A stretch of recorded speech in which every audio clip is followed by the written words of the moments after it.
Estamos terminando hoje a série das 8 lições do coronavírus. Jesus ditou essa grande mensagem, eu fiz uma live por cada lição e aí a gente editou, espremeu e deixou só mesmo o conteúdo que interessa para você. Esta é a última lição e ela fala uma coisa muito bonita, porque ela explica que o coronavírus vem ensinar como é que a gente deve viver na Terra se a gente quer continuar aqui, respeitando a Terra, não exaurindo a Terra e nos transformando como pessoas. Assiste, vai valer a pena. A Terra precisava descansar. Ela pediu tanto, suplicou até, e vocês não ouviram. Todas as profecias estavam certas de que ela iria sucumbir. A Terra é soberana. O que ela precisa, ela arranja uma forma de conseguir. Só entrando em sintonia com ela vocês irão sobreviver. Só pedindo ajuda a ela e não tentando dominá-la. Só se limitando ao que ela quer e não exacerbando o que ela pode. Só tornando ela uma aliada e não uma inimiga. Só se entregando a ela e não expurgando. E isso só se consegue se vocês aceitarem transformar, transformar, transformar, transformar, transformar. Esta mensagem é muito importante, porque ontem a gente fez a lição número 7, que era o coronavírus nos traz a morte. Hoje, o coronavírus nos traz a vida. Mas ele traz a vida com algumas condições. E é isso que eu, às vezes, fico muito, muito preocupada. Até que ponto é que as pessoas estão entendendo quais são as condições da Terra? Eu ontem estava lendo no jornal que a China ela representa 30% das emissões de carbono. 30%, um único país. Se ela não... porque a China... Desculpa, quando você entra numa loja chinesa e compra coisas, quando você importa coisas da China, você está sendo cúmplice disso? A gente não pode falar, mas a China está fazendo. Espera, mas a gente não compra? Porque ela está fazendo para quem? Não é para os chineses. Tanto que a gente vê também no jornal que estão chegando aviões com não sei quantas toneladas de produtos de médicos, né? Não sei quantos milhões de máscaras vêm da China. E para fabricar, coloca carbono no ar, na atmosfera. Então, tem que ser revisto. Tem que ser revisto. A nosso estilo de vida tem que ser revisto. A nossa forma de viver tem que ser revista. Quando Jesus fala assim, todas as profecias estavam certas de que ela iria sucumbir, o que isso quer dizer? Quer dizer que a Terra não aguenta 8 bilhões de pessoas vivendo como a gente estava vivendo. E a minha pergunta é, até que ponto? Não, a China não vai dominar o mundo porque a forma da China, a Denise está falando da China vai dominar o mundo. Não, ela estava dominando o mundo, mas o tipo de proposta que ela faz é uma proposta que é insuportável para a Terra, entendeu? Tipo assim, jogar 30% de carbono na atmosfera para a gente ter umas coisinhas bonitinhas de plástico para ter em cima da televisão, entendeu? Não adianta a gente achar que vai voltar a ser o que era, não pode. E se voltar, se prepara porque vai ter mais. Vai ter mais vírus, vai ter mais bactérias, vai ter mais obstáculos à nossa vida. Porque a Terra ela tem uma capacidade, como toda a natureza, tem uma capacidade de se regenerar. Uma vez eu estava meditando e Jesus falou assim, para de querer salvar a Terra. E eu, como parar de querer salvar a Terra? É importante, eu assim, né, toda ativista, é importante para a gente salvar a Terra. Para de querer salvar a Terra. Tenta salvar os homens. Porque quando a Terra precisar se livrar de vocês, ela vai sobreviver. A Terra, 100 mil anos depois do homem desaparecer, ela está viva. Ela não vai ter problema. Vocês é que vão. Então não é a Terra que eu tenho que salvar. Eu tenho que salvar a mim. Eu tenho que salvar a espécie. E a gente só salva a espécie entendendo que nós estamos aqui por empréstimo. Porque a Terra, ela fica. Quem é que reencarna? Depois morre. Reencarna. Depois morre. Né? Somos nós. Nós estamos usando a Terra como empréstimo para a nossa evolução terrena. Então a gente tem que olhar e tem que entender que a Terra, ela se predispôs a se emprestar para nós fazermos uma evolução. Se a gente não conseguir compreender isso, tudo bem. Estou falando tudo bem sarcasticamente, tá bom? Tudo bem. A gente vai ter que parar de descer e vamos fazer a nossa evolução em outro lugar. Nem estou falando em outro planeta. Posso estar falando em outra dimensão.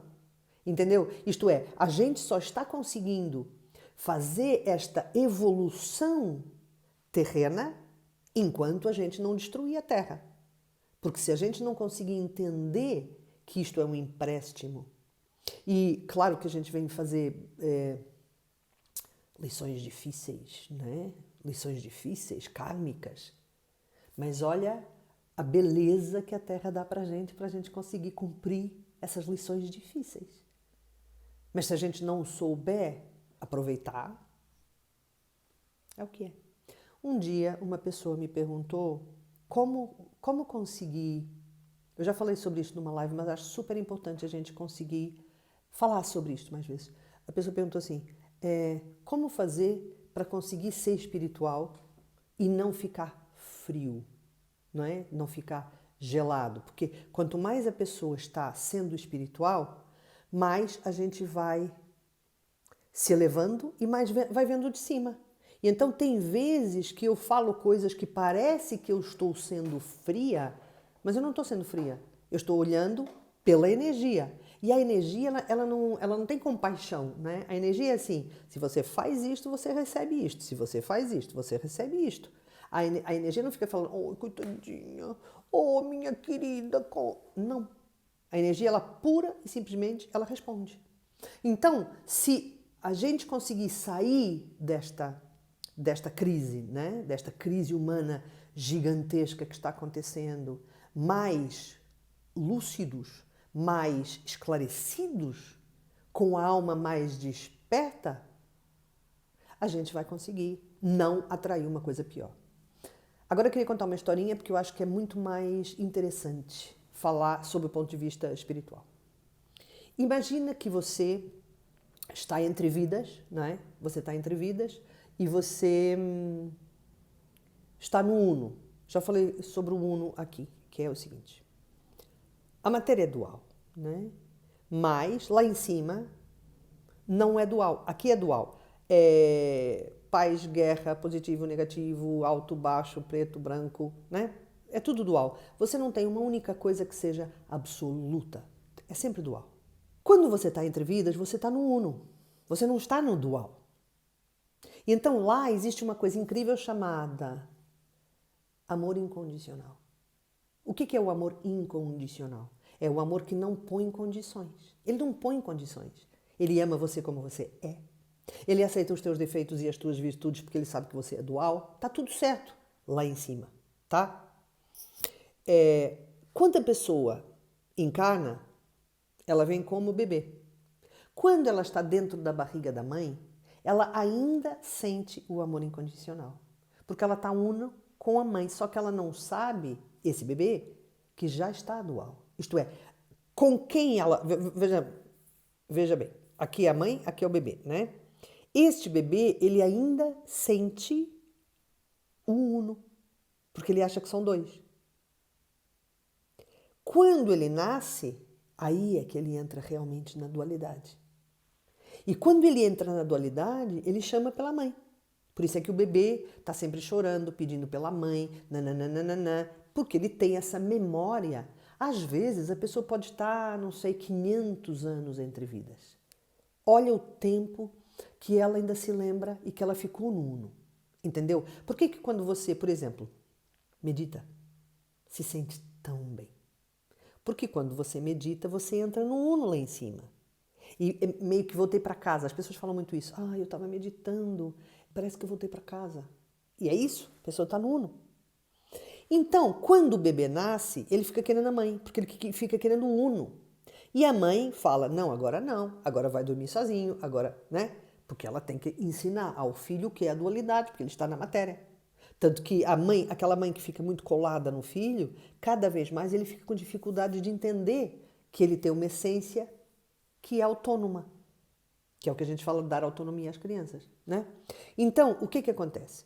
Quando o bebê entende que é autônomo, a educação da nossa sociedade, ela começa a ensinar a extrapolar isso. Isto é, não é que você é autônomo. Você é autônomo integrado num todo. Mas de repente, olha só.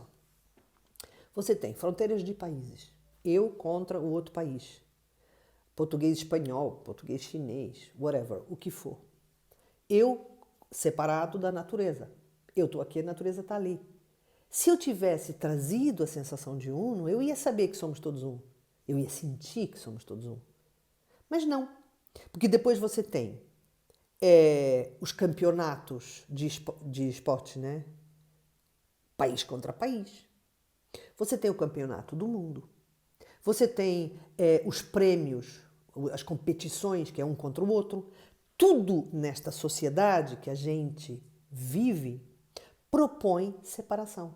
Tudo. Você pode pensar, a gente podia ficar aqui a tarde inteira explicando, mostrando exemplos de separação, de como a gente aprende a ser separado. É esse aprendizado de separação que faz com que a gente se desconecte da natureza, dos outros. Então, é fácil para a pessoa culpar o outro, como aconteceu já aqui, que eles é que são culpados, E você? E você? Ah, eles aqui, isso tem um nome, em terapia tem um nome que chama vitimização. Você não fez nada. Você não andou de carro, não andou de avião, não, andou, né? não poluiu, não comeu carne, nada. Você não fez nada. São os chineses que são culpados de tudo. É aqui que a pessoa tem que entender que ela é responsável. Eu lembro uma vez quando a minha filha estava no hospital com a morte clínica, eu ouvi uma voz falando: se as tuas escolhas te trouxeram aqui, você tem que reaprender a escolher. Mas eu vi uma outra voz que falava assim: esta história também é tua, você também faz parte desta sopa. E eu achava engraçado essa história, né? Eu também faço parte desta sopa. E é mesmo isso. As minhas escolhas desta e de outras vidas me trouxeram aqui, porque se eu ia em outra vida tivesse feito alguma coisa incrível, talvez eu não estivesse vivo neste tempo do coronavírus. Imagina que o coronavírus vai durar um ano. Por que eu tenho que estar viva aqui? Porque eu escolhi. Né? Eu escolhi nascer quando eu nasci, não morri entretanto, quer dizer que estou viva agora. Isso é uma escolha lá atrás. Talvez eu tenha feito essa escolha 500 anos antes, quando abusei de alguma coisa. E que agora eu vou ter que passar por isto. Isto quer dizer que não há ninguém que eu possa culpar pelo que está acontecendo. São escolhas que eu faço. São escolhas que eu faço agora ou escolhas que eu fiz antes.